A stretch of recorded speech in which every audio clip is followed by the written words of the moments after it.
Hi, today I've got a quickie for you, something which doesn't take very much time.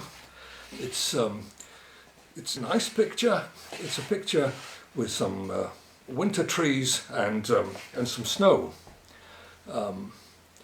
Winter trees, special way of showing them, a little bit of technique, and the same with the snow. White paper can be interpreted as snow, but perhaps it's not quite enough just to have white paper. So we're going to see how we can get some colour onto the paper and still have it look like a snow field. So that's what we're going to do today. You've got to remember that watercolour painting is very technical. Some people think it's magic, but it is actually technical. It's most probably the most technical discipline when it comes to painting. If you can master the techniques, then watercolour painting is not quite so difficult. Here we have a technique which looks easy, but if you haven't tried it before, it's not quite so easy as it looks. Well, I'm going to start with the sky. I've got to have a sky, which I'm going to paint wet into wet.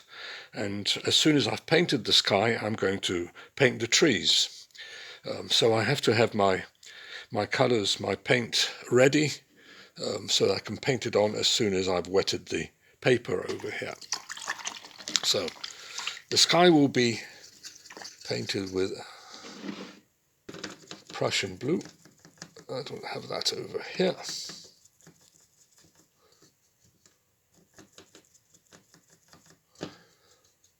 The reason why I'm dissolving the colours first before I wet the paper is that so the colours come onto wet paper. If I wet the paper first and afterwards go and mix my colours or dissolve my colours, then I risk that the paper will be dry when I get to it. Now the trees I'm going to paint with a mixture of two colours. It's going to be burnt sienna. Burnt sienna isn't, it's a little bit too reddish brown, as you can see here. I prefer it to be much darker, and to get my burnt sienna darker, I add a little bit of ultramarine blue, and every time I add a little bit of blue to this color here, the brown becomes a little bit darker, and I can decide when to stop. And I think this color will be fine. Now I wash my brush out. I draw a line. That's the only thing I'm going to draw on this piece of paper here. I draw my horizon. Okay, that's where the hills are going to be. On top of the hills I'm going to have some sky, and I'm going to have my trees. So I start by wetting the sky area. The water's a little bit dirty, but doesn't affect it so much. And then I paint the blue color on. That's the blue color for the sky. Down to the top of the hills. That's where the trees are going to be standing on top of the trees here. And as soon as I've painted the sky, I'll go wash my brush out again. Take a little bit of water out of my brush on the piece of paper here. And then I take the brown color into my brush, a little bit stronger here, and I start painting the trees. Now these trees are deciduous trees. They are trees that have had leaves in the summer. Now it is winter, they've lost all their leaves, so they are just brown. And when you do a lot of trees, when you do several trees in a line, try not to get them, try and vary the height of them, and perhaps also the color. It makes a much more interesting picture if you have all the trees exactly the same. It can be trees or large bushes, it doesn't really matter, but that's what these things are. They're quite round at the top, so one knows they're not fir trees. Now, I want to get a little bit of detail into this, and I want to get some tree trunks and branches perhaps. I have a brush here which has been, where the shaft of the brush has been cut at an angle, so I have a sharp point on the end of the brush here. It is with this brush that I start doing or painting the tree trunks. And what I do, see, I just push very lightly push the point of the brush into the wet paint, and as long as the paint is wet, moist, then I'm going to get a dark line. What happens here is that the paper is wet and quite soft, and I'm just making a furrow in this soft paper, and as long as the pigment around is still wet, the pigment will run and collect in this furrow, giving me a dark line here. It's got nothing to do with drawing lines. There's nothing that's coming out of my brush. The only thing it's doing, it's making a furrow in the wet paper, and the wet pigment is running into it and collecting along this furrow and giving me a dark line. If the surrounding paint had been red, then I would have had a red line. If it had been green, I would have had a green line. In this case here, it's a brown color I've got, which is still fluid on the paper, so I'm getting a dark line. Now, you saw me use the back end of my brush. It was sharpened. It wasn't like that when I bought it, but I took a knife and just cut it at an angle for two reasons. One, I knew sometime I would be using the back end to draw in wet paint, and the other reason is it fits into my paint box. The brush, when it was new, was much longer and it didn't fit into my paint box. What else can you use if you haven't cut your brush? By the way, you can actually buy them like that. Here I've got an old brush shaft, which I've cut again here. There's no brush on the end of it. It's just the shaft here. You can also try using a knife, but I think that could be a little bit too sharp. So what else could you use? A credit card. That is something you can use. I'll show you how we can use that. So I wet an area here. I'm just going to make one or two trees and see how it goes with painting them in the way I've shown you before. I mix my colors here and just put some color onto the paper here. I've got this here. Okay, so what I did before, I used the shaft to make a furrow in the paper, and the lines are quite visible here. If I now use this one again, it'll be the same. See, and you don't have to press hard. This is the thing which is very important. I've taught this technique in my daily teaching, and when people start this, they press really hard. They think they've got to really go through the paper or something, and they find out that they can't. They just get straight lines, because if you press too much, you just get straight lines. You don't have to press at all. Now this is drying a little bit too quickly, but you just use that. Just to show you the one with the credit card, it's important that you support the corner of the card with your thumb. If you don't, you risk breaking the corner of your card. But now you see what's happening. I'm getting a white line. And why is that? Well, let's try this again. When I have a very wet area as here, and I use my card, and you see what's happening here, I get a dark line. Well, that is because there's so much pigment, fluid pigment on top of the paper here. That's when I make this furrow in the paper, the wet pigment runs in and collects along the furrow and gives me a dark line.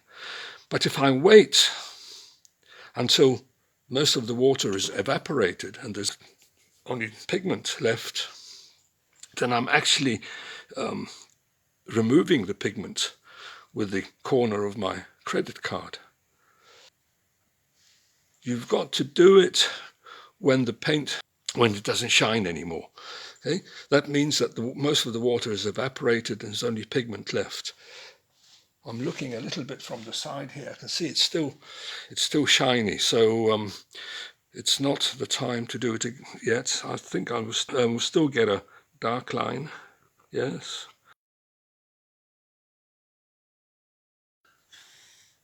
I can try blowing on the wet paint. I can see it's not shining quite so much now. And when it stops shining, well, just try it. Yeah, you see, I'm getting the white line now. And funny enough, trees with white trunks, that's birch trees. So now you know how to make a birch tree trunk.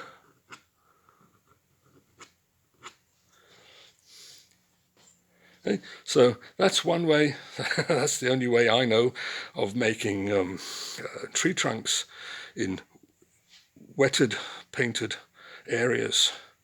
With the knife, as I said before, I think it's a bit too sharp. It will, okay, now it's probably all right.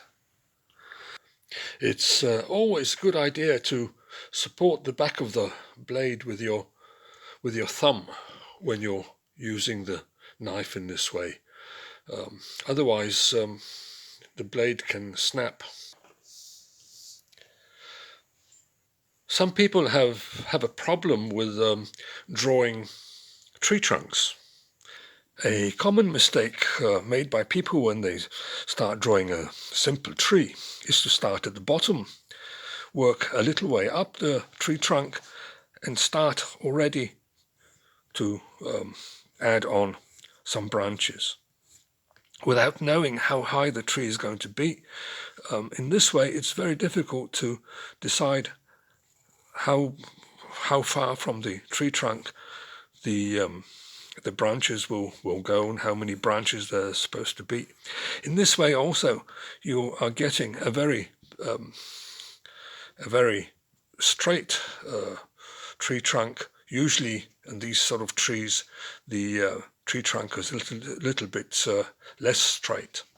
My way of doing it is to start at the bottom, and you draw.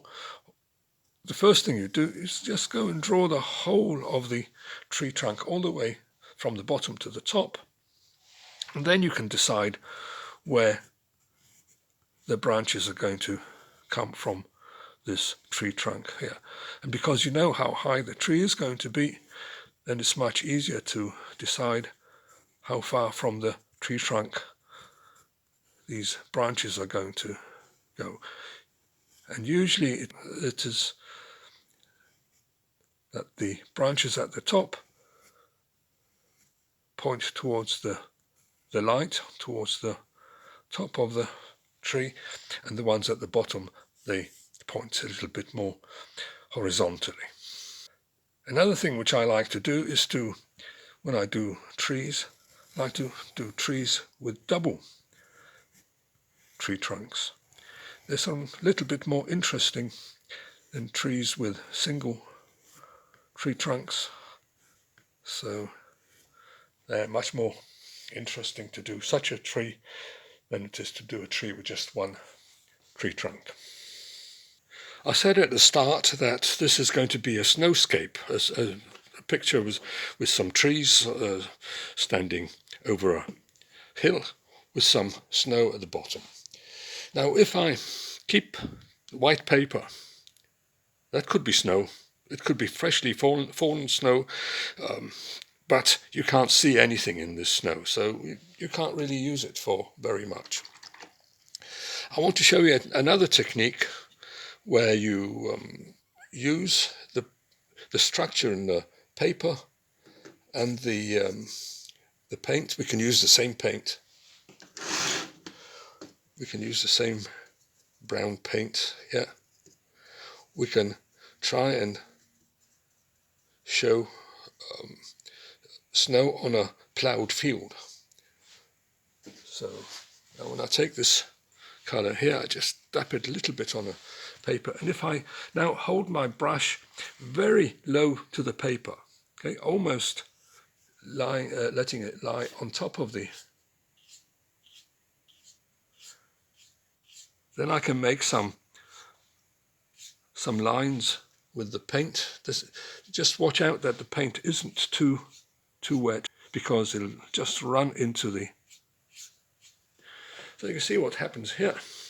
I'm getting dark furrows of a ploughed field coming through the snow.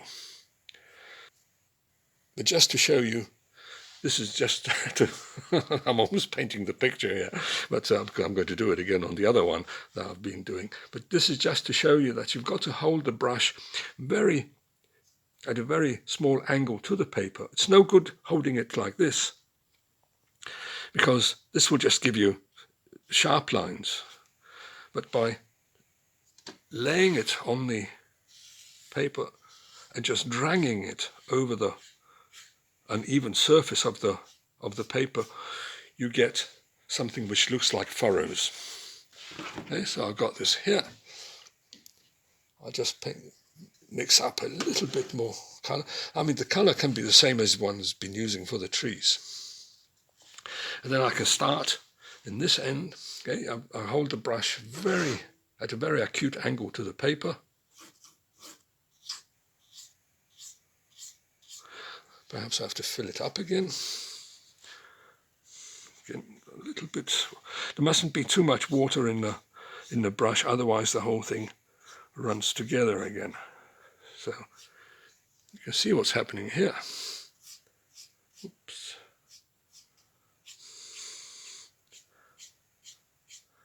If I need some more, I can't get more white, but I can get more colour. What you've got to remember here is that the paper has to be dry. It's not the paper has got to be wet.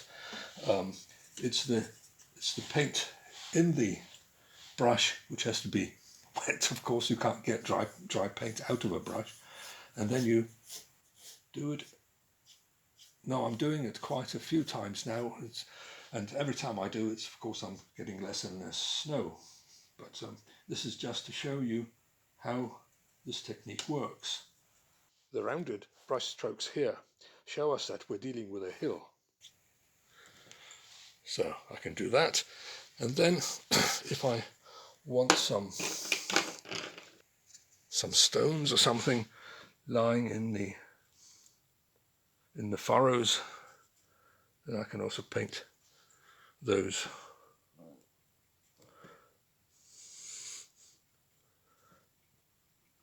So this is the exercise for today. You can see that the paint has gone over the top of the hill here.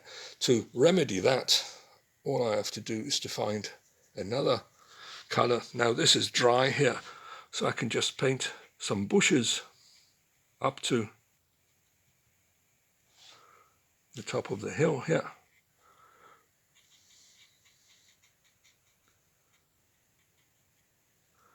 But here you can also see what's happening. When I paint over the area where I have scratched out the tree trunks, then these lines get even darker. So you've got to be a little bit careful with what you're doing there. But if you use a concentrated dark paint, then you can get the lines to disappear. So this was the exercise for today.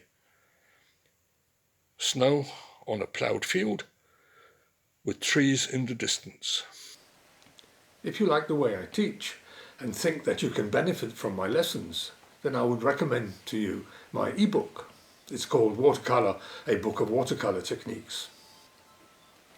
The ebook contains 23 chapters and is written with people starting in watercolor in mind.